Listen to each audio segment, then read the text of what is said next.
Welcome to Alasquatch, the show all about Bigfoot in the great state of Alaska. I'm your host, Beans Baxter. So lace up your boots, zip up your coat, and come with me on an adventure as we explore all things cryptid in the last frontier.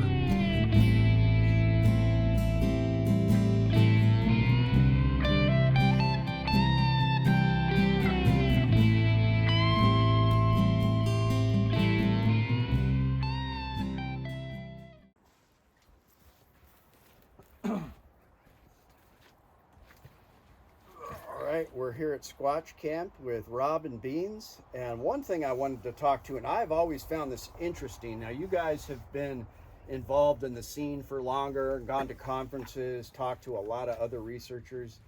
What about all the fossil evidence of Neanderthals, full skulls they're finding of Australopithecus? To me, that looks like a Bigfoot. I mean, what have you guys heard theories about the connection? I think the problem with a lot of that stuff is, one, that it's not complete. Yeah. You know, the fossil record isn't complete. They can't go from, this one to this one to this one. There's some gaps in there. Yeah. And the other problem with that in Bigfoot is that they haven't found a lot of those fossils that are more recent. I think, 11,000 years ago, something like that is about as far back as it goes. I could be wrong. I can't check. I can't Google out here. Right. So, it's not like they just found one. It's so fresh. I think, there's a big gap in that record where they're not sure if they continued on or if they're extinct. And I think that's probably a big reason why you don't see a lot of anthropologists saying like this could be Bigfoot or this is a likely descendant of Bigfoot. So that's my theory on that. I don't know. I'm not well versed in anthropology or anything like that. As just visually though. Did you hear that whistle? There's that whistle again. I think it was a bird. And Cookie just took off. Oh, he just took off. Bat out of hell. That was all weird. about. You know where he is. Yeah, that's kind of odd. Yeah. Yeah, there it is. Whistle again. He's whistling at us. Yeah. Squatches everywhere. But that's a good point. It's interesting though that there are still some ancient creatures around. Like some of the sea creatures are millions of years old. Like you've got ancient. The sea colant they thought was extinct. Right. Ends up the African people were catching them daily and eating them or whatever. Yeah. But it's interesting visually how you said a caveman. I've seen so many instances of, when illustrators put these caveman illustrations, and there's hundreds of different hominids out there. Yeah. And some of these cool old art books of so many times I've said that looks like a Bigfoot. Yeah. But it's just a visual thing. But like Beans was saying, there's not like there's new skulls being found. These are all old and ancient. Well, there's the theory too that it was pretty popular a few years ago, and I haven't heard much about it since then, where there was a debate on whether Neanderthals were covered in hair or not. Yeah. Remember that? Wow. Right. And there are some hominids that were covered with hair.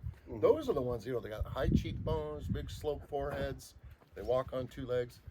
Very, very Bigfoot-like. Right. And that's why I kind of lean like towards Bigfoot being a flesh and blood ancient relic thing. Because that's what it seems like it is. Yeah. But what it is, I don't know. But that's kind of what I lean on. But then there's the question of why aren't we finding recent skulls and recent remains? So what if they've learned, one thing they've learned, the Sasquatch people, evolution, they've been around a long time. What if they've learned to bury or have little funerals, so to speak, in that time? That's how sophisticated they've become.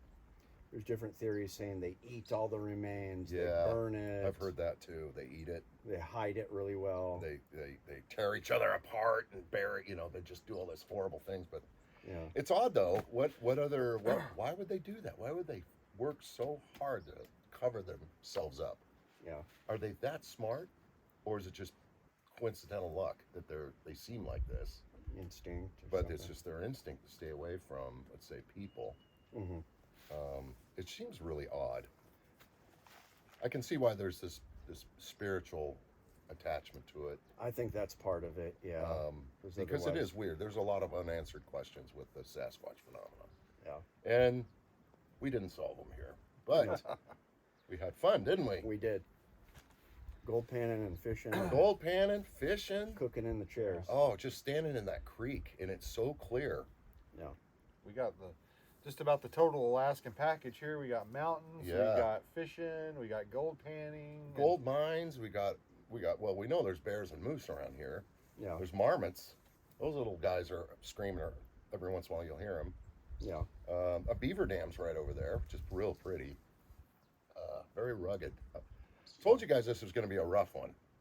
Yeah. Well, I tell you what, this the weather is rough, isn't it? The Isn't weather. it rough? I was not prepared for the weather. Usually, it's like, okay, I got to make sure I bring my long johns because you never know. You know, in Alaska, and it's been you never so know. bad. And I brought like one pair of shorts, and I just luckily, like brought these, and I didn't bring them for this trip. I brought them for what I'm doing after, and I'm glad I did because they've saved. I don't know if I'd have probably heat stroked out if I'd have been wearing pants the other day. Yeah. We are blessed this weekend. I was just hoping. Maybe it's all of our hoping energy.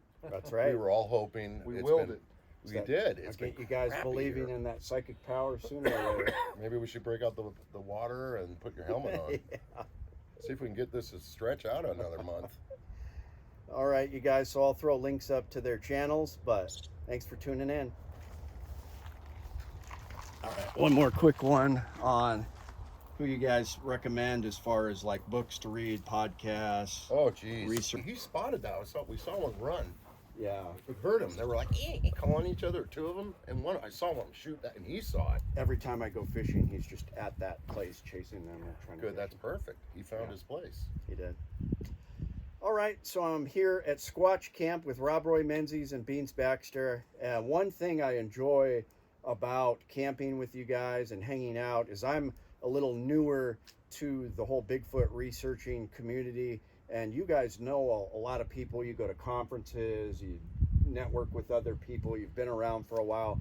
I just wanted to hear like who you think is interesting in the community, maybe the top 4 books I should read, top few podcasts or shows I should watch. Who do you guys like to follow? Well, as far as podcasts go, I think right now, Bigfoot and Beyond is a good one with Cliff and Bobo. You kind of get Bobo's a little bit more out there with some of his beliefs, and Cliff's a lot more grounded and realistic with his beliefs. So it's a good mix. There's a lot of encounter podcasts out there, and you can only listen, in my opinion, you can only listen to so many of them before you kind of like, it starts to stretch the thread of credibility. I remember you guys talking about that. Because at the rate that these encounter podcasts are going, like everybody in the country is going to have an encounter. It does seem like that. How do they get so many, and there's so many shows. So that, I think, I do think some of them are legit. I really do. But I think a majority of them are just, they don't vet their guests. They're just like, I have to have a show on Thursday. This guy says, he saw a Bigfoot, come off a spaceship. Let's talk to him. I think there's a lot of that going on where it's basically like, I got to produce a show. I can't let the facts cloud the issue. We got to do something.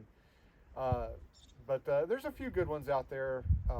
Like I said, there's I was telling you earlier about I can't remember if it's called the Bigfoot podcast or the Bigfoot show, but Brian Brown, Paul Vella, and Scott Harriet hosted it, and it hasn't been produced for some years now. It's actually quite old, but it's amazing if you go back and listen to a lot of those episodes. A lot of stuff that they're talking about back then, 10, 15 years ago, is still relevant today. And, it's amazing how little has changed. And even though a lot of their episodes devolve into them arguing about the PG film, there's still some really good content in them. And I recommend those, especially if you're kind of new to the subject. Right. And I'll send you a link to those if I can remember. I'd like to check them out. I did a search on Spotify and just discovered Sasquatch Chronicles, and I've been enjoying that so far. And I know you two mentioned that one. Yeah. Again, it's one of those encounter shows. They're at like 700-800 episodes. He's getting up there now. And I find that it's interesting because I do a podcast, and if I only did episodes when encounters got reported to me, I would probably do 6 episodes a year. Right. So boggles my mind how a podcast can get that many episodes of just encounters. Right. Yeah. I don't know. It's Sasquatch. That's the first podcast I started listening to. Actually, the first one, believe it or not, was Dogman Encounters with Vic Cundiff. Interesting. And that got me into Bigfoot Eyewitness really quick, and then I jumped into Sasquatch Chronicles. And I'm pretty much stuck. He's kind of my go-to. Like Beans was saying, it's really hard to find the time to listen to everything. I'll listen to some Bigfoot Society or for a week, and then I'll switch back over to Wes. But certainly, it is nice, especially camping, to listen at night. I fall asleep to them sometimes, but there is a lot of them out there. It's easy to get overwhelmed. Yeah. But as far as books, so Alaska and Bigfoot, Raincoat Sasquatch. yeah, that's a good one by Robert Alley, our good buddy Robert. You have to read that. Okay. That is a must-have if you're going to live in Alaska and you're interested in Bigfoot. The next one I would probably say is Sasquatch Legend Meets Science by Dr. Meldrum. That's a good one. That's a really good one. Man, what else? Let's see. There's Lyle Blackburn's Beast of Boggy Creek book is very good. Man, there's so many. Should we have a bell for dropping names? Bing, bing, bing, bing. Lyle Blackburn, everyone. Bing, bing, bing, bing. That book I got off you yesterday, was that a Mildred book? No, that's a David Pilates book. David Pilates book. Okay, and, with all the newspaper clippings. Yes, that's a fun book. Just a collection of newspaper and magazine clippings from the 1600s to present. And what's that one called? I'd have to look. I think that's what it's called. We'll grab it. The other one I would suggest is David Pilates' Hoopa Project. That's a pretty good book. Yeah, I haven't read that one. I've read I'll give it to you. I've read some of got his Missing 411 books. Those are great. I usually bring those camping with me. They're great short reads. You can read as many as you want, but they're fascinating. And I just find them interesting. People think I'm crazy and I read them when I'm camping, but that's part of the fun. Bigfoot, Wild Men, and Giants. Bigfoot, Wild Men, and Archive. Giants. Yep. It looks really I interesting. should have brought the Hoopa Project too. That one's pretty good. You should read the Hoopa Project. And that's by David Pilates too? Yes, and his illustrator did some wonderful illustrations throughout the book, like forensically from a lot of the witnesses. Basically, all of them from Hoopa Valley, which is an Indian reservation. Interesting. But there's some great stories in there. He did a great job documenting and research, and he does a pretty good job. I don't know David, personally, but I like to read his stuff. Nice. All right. Well, that's it for this week's episode. Please tune in to Alasquatch on YouTube. He's also on all the podcast programs, right? Yep. And we also have Robroy Menzies, and he's got a YouTube channel. We'll throw a link to that too. And come see my gallery. Palmer, Alaska, Bigfoot Art Gallery. All right. I was going to mention your book. That's one of the best books to... He's got 2 books. Yeah, but his abandoned book, that thing is an awesome book. So, Rob Roy Menzies, Yes. proprietor and owner of the Bigfoot Art Gallery. Oh, that's me. What is your best-selling book at the Bigfoot Art Gallery? Well, Larry Beans Baxter, I would have to say it's a book called Abandoned, and it's written by you. And it actually is. It's a wonderful book. It's all about Port Chatham, and he did a great job researching it. It's a really quick read, actually. I'm not a fast reader, but I blazed through that book, and I found it enjoyable. The other stories you drummed up too. I'll reveal the Cyclops people. That story in there was awesome. Yeah. So anyway, it is the hottest seller in my gallery, which I always have a signed autographed copy for you, people. So come in and shop. Well, we just had some excitement. My crazy Akita dog was, I was wondering where he was, and then we noticed he was already running up the mountain that I was supposed to climb. Oh, it made it look easy too. You should have put a saddle on him. It's hard to get him back. But one thing I wanted to talk about was we all have bear protection. I know Rob has his 44 Magnum. Beans has 45. And this time I brought a 357 Magnum. This is my Smith & Wesson 686. It's actually got 7 shots. Great trigger. But I've been researching the Dogman a little bit and werewolves. And just for fun, I have a real silver bullet. So it is a hollow point that I had a jeweler put pierce fine silver in the tip.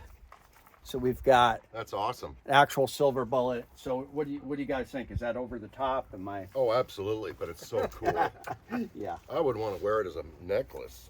You know, I want 7 of them, but it's beautiful. Really, they were really expensive. I think they were a couple $100 a pop, and then I wasted like 3 of them with testing. Yeah. So I only have 1 left. You might want to. We could frame that for you, a little micro frame. But then I wouldn't be able to survive a werewolf attack. That's true. Well, you can always bust it, bust the glass. It's one of those things where it's better to have it and not need it than to need it and not have it. I guess. Yeah. I mean, it's pretty. I don't know. Shiny. I don't know. You know, they say that silver is, pure metal. It's used for cleansing, and that's, I guess, why it's, effective against like evil creatures and stuff. So, I mean, why not? Yeah. Why not? And the good news is, even though I have only 1 of those, I've got 6 solid copper projectiles too, which copper also has some of the same properties as silver and is listed fantastic. as, That's protective. awesome. But anyways, we always stay safe out in bear and squatch territory, but now we can be safe from the wild dogmen. Oh, a recap. You want to do one for each of us, so it won't be exactly the same, or just use the same? I don't care to use this thing. One take wonder. That's all right. Well, we're coming to the end of our second big expedition together this summer, and what do you guys think? Oh, it's been too short. It has, Even though we're just in the middle of July, this summer is flying by. We caught the weather though. But this is this is an epic weekend of weather in this place. What do you think of this place, you guys? Amazing. Yeah. I mean, it is pretty spectacular. It is. Yeah, we're up in the mountains. It's been like 80 degrees. There's a stream to fish at, and this has been a hot spot of activity. Yes, it has. That's basically the reason I found all these places up here, the years of exploring. Right. There's countless places to camp, but I felt for us, for this trip, this would be a great spot, and I just hoped that we could get it, and sure we did. So, and I think the Sasquatches, like you said, they stay up on the ridges, and they might move through certain areas. Well, the natives call them ridge walkers, and you can look around. That's all there is around here is ridge. Yeah. There has been, I know of one gentleman that had a sighting on the ridge by Hatcher Pass, which is right over there. Okay. So it's interesting. And then Willow, of course, I've heard just countless stories from up here, which is what brought me up here, kind of, and began my, I don't know how long it's been. It's been over a decade of me exploring up here. Yeah. Mostly just having fun and looking around, and gold. There's gold mines everywhere. So we're doing you have gold all panning. this activity to do: the fishing, the gold, the searching, the squatching, the ATV heaven. We're trying to strike it rich. We did some gold panning. We found some little flecks. I mean, a good chance it's Formica or something, but you never know. It probably is, but it's still fun. So I tried to psychically call in a Sasquatch, and although I was disappointed I didn't set the electromagnetic meter off. It's like a kid, when you're a kid and you're trying to move the lightsaber with the Force. Yeah. I was trying so hard, but I will say that it was odd that night Cookie was like freaking out in the tent, like something. He was like really focused on something in camp, and it was just really odd. Well, that was also too that night. I said I thought I heard something, but then I thought I heard voices. But then Rob was like, "Well, I listened to a podcast before I went to sleep, so I wasn't sure if that was it or I don't really remember." But I think I do remember waking up at one point thinking, "Is somebody talking?" And then the next morning, Rob was like, "Well, I listened to a podcast before I went to sleep." Yeah. And I was like, "Well, maybe that's what I heard." It could have been, yeah. But and I fell asleep with it on, so I don't know might have how been long it was on. Yeah. And who knows if it was bears or what, but several times he's like kind of freaked out and looked in a certain direction. And so I find that interesting. I think that something might have been around because of just the way he was acting. Yeah. I think Same animals are a good meter. Same thing happened to me and Banjo and I camping a few years ago. Yeah. Same thing. About 3 in the morning, he just woke up growling. Yeah. In my RV. I kind of looked out the window. I didn't see anything, but it was a little unnerving because he never does that. Yeah. And if he does, there's always something there. It's for a reason. But yeah, this is a pretty beautiful place. Yeah. But had a blast fishing, camping, gold panning, hanging out with you guys. So we're going to keep it going. The Absolutely. search continues. Absolutely. Yeah. And now you guys know where this spot is. That's right. Yeah, I'd like to bring my ATV up here and do a little bit more exploring, like up on the ridges and stuff. Yeah, it's kind of there's a whole nother half of this over there with the trapper's cabin, Yeah. the hippie bus, going up on the ridges here. You can ride around on these mountain tops.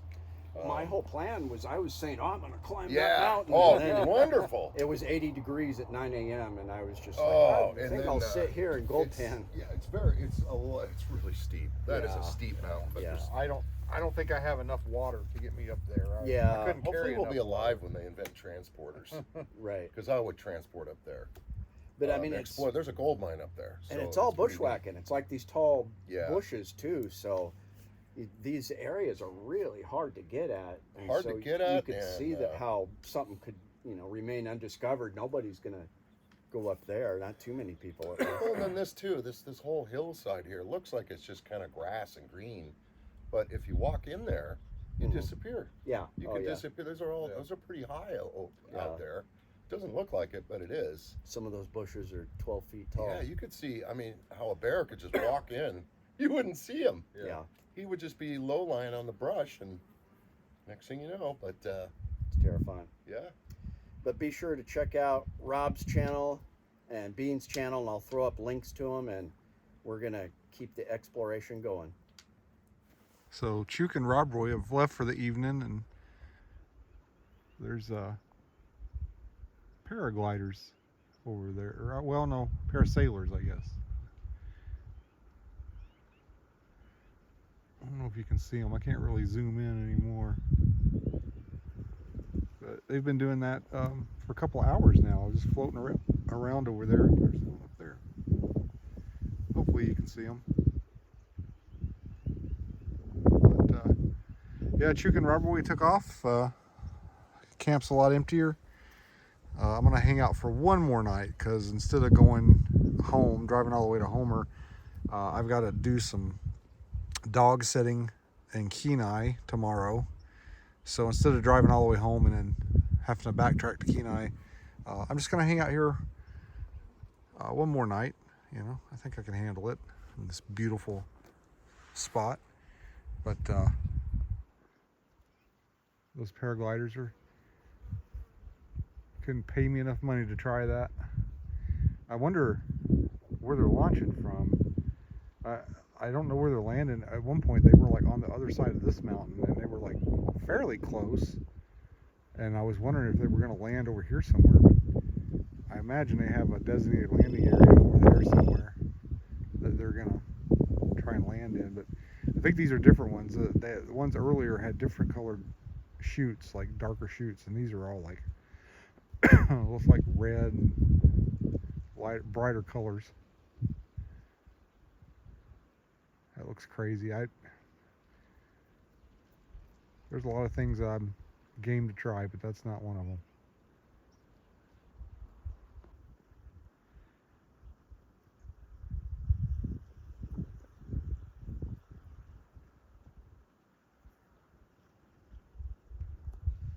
I bet he's not as close to that mountain as he looks. He looks like he's almost hitting it, but I bet he's pretty far away.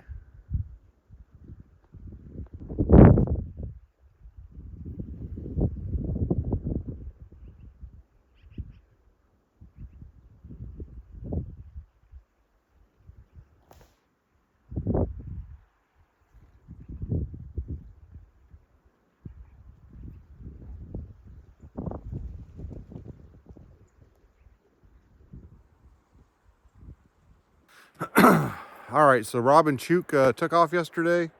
I soloed out here by myself last night. It's pretty quiet. Went to bed pretty early. I'm up early. I got somewhere to be today. So I'm gonna get camp cleaned up and get the tent put away and get on my way.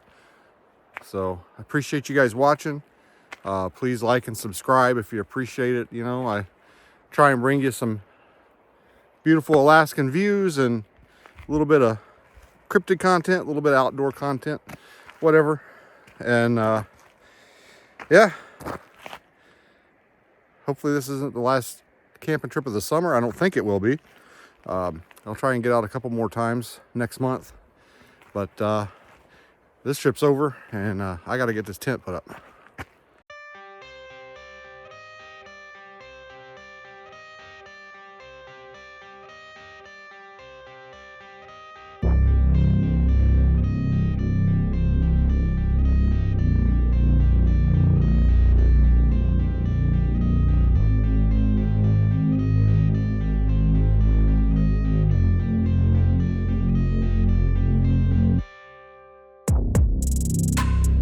All right, that's it. Hardest part's done. Tent's down. Now I just got to load everything up, and I'm ready to hit the road. Hopefully I get a chance to air that out in the next couple of days, because the rain fly and the interior was a little damp. There's a little bit of condensation this morning, so I don't know when I'm going to get a chance to air it out. I got to go do some dog setting. I guess if it's sunny where I'm going, maybe I can try and do it there, but I like you doing it on my deck at home, because I've got a lot of surface area to lay it out. But anyway, guys, thanks for watching. I will be back soon with some more Alaska content.